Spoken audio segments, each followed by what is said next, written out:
Acum mi-e lene să mă ridic, să plec mai departe. E 8:05 dimineața, suntem la Fântâna lui Botorog.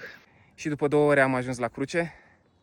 Și după 10 minute de la Cruce am ajuns și pe Piatra Mică, iar de aici spre Șaua Crăpăturii. Și am ajuns și în Șaua Crăpăturii, așa că hai mai departe.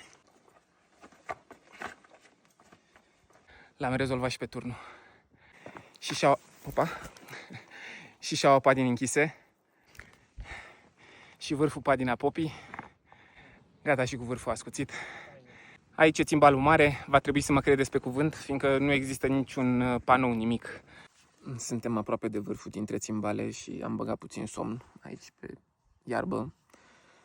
Se poate vedea și pe fața mea. A intrat bine 20 de minute. Acum mi-e lene să mă ridic, să plec mai departe. Și țimbalul mic. Cu el am terminat creasta nordică și de aici de mai departe și pe sudică.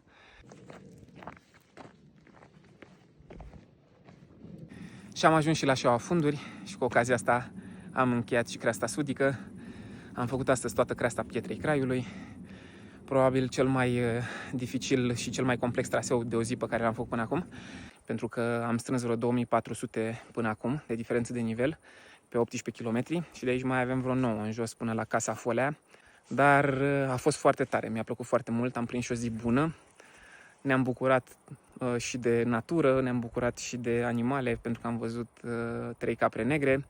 A fost o zi bună, am mâncat bine, am rămas puțin fără apă. Așteptăm să ajungem mai jos la izvor ca să ne realimentăm. Pe acolo, pe sus, am fost noi astăzi. În capătul ăla de acolo de undeva și toată creasta așa frumos până în capătul celălalt. Și acum în continuare spre mașină.